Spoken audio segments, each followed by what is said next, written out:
Yaya Fofana, Hugo Ekitike, Abel Kwame, tels sont entre autres les noms qui font l'actualité, les amis. Eh bien, nous en parlons forcément dans le 6 minutes sport avec BetClick. Bonsoir et bienvenue. Vous connaissez la formule, faites tourner le chrono, on démarre maintenant. Dans l'actu ce vendredi, Yaya Fofana nommé au trophée UNFP. L'Union nationale des footballeurs professionnels de France a dévoilé ce mardi la liste des nominés pour les trophées UNFP. Autant dire qu'on nous retrouve plusieurs Africains selon les différentes catégories proposées. Ainsi, le gardien international du SCO d'Angers, Yaya Fofana, concourt dans la catégorie de meilleur gardien de Ligue 2. Il est en concurrence avec le portier international malien Mamadou Samassa, qui lui a fait une saison pleine du côté du Stade Levallois. Rendez-vous donc est pris le 13 mai prochain pour savoir qui des deux gardiens raflera la mise.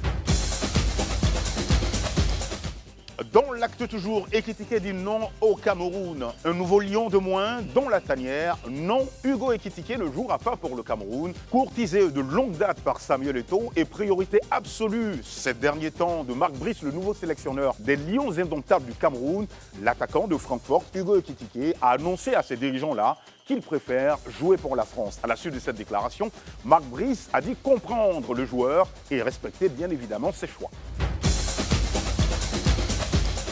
À l'affiche ce vendredi, Liverpool-Tottenham entre en championnat et l'Europe.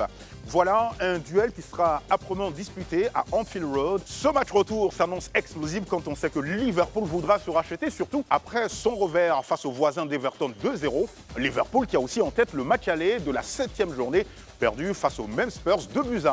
Les Spurs, eux, 5e du championnat, voudront accrocher une place en Champions. Liverpool-Tottenham, c'est à suivre sur les canaux habituels ce dimanche à partir de 15h30. Pour les cotes, les amis, voilà comment elle s'affiche. Pour une victoire de Liverpool, ce sera 1,45. Pour une victoire de Tottenham, ce sera 5,10. Également, pour un match nul, ce sera 5,10.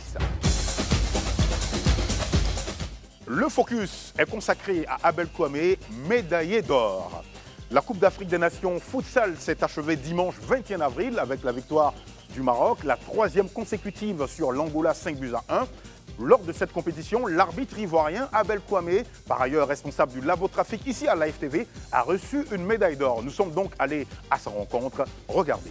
Bonjour, je suis Kwame Abel Junior, chargé du labo trafic à l'AFTV et par ailleurs arbitre fédéral de football à la Fédération de football et puis arbitre international CAF FIFA de futsal. Depuis 2014, je suis la liste des arbitres internationaux FIFA de futsal et cette année, ça va faire ma 2e Coupe d'Afrique après celle que j'ai officiée en 2016 en Afrique du Sud. Ça a été une belle expérience parce que déjà sur 14 arbitres, quand tu as mené à officier 6 matchs, c'est que tu es déjà un très bon arbitre et quand tu as la chance d'être désigné pour le match d'ouverture et pour la finale, c'est que tu fais partie des meilleurs arbitres. Donc, les critères de sélection, c'est la condition physique, l'application des lois de jeu, la gestion de l'environnement des matchs, la gestion de la compétition.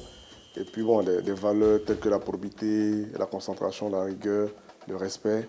Et c'est tout ça qui ont, je pense, milité à ma faveur. Alors, je dois profiter aussi de votre antenne pour dire merci à la Fédération de football à travers le président Idriss Diallo, le président de la commission centrale des arbitres, M. Kalou Bonaventure, le directeur technique de l'arbitrage, M. Abakar Sharaf, et puis le président de l'AMAFSI, M. Demandable Karim, qui m'ont, dès ma sélection, accompagné, mis les moyens à disposition de manière physique, technique, pour que vraiment je puisse faire une belle aventure et puis rendre fier à la Fédération de football à travers cette médaille-là. Je n'oublierai pas aussi mon employeur, M. Fabrice Savignon, et surtout la direction des programmes conduite par M. Guy Savignon, Dorian Dewey, qui m'encouragent, qui me soutiennent, qui me permettent de conjuguer et les activités professionnelles et les activités sportives. C'est vrai que ce n'est pas évident, mais bon, avec la volonté, on essaie de tenir, on essaie d'aller jusqu'au bout.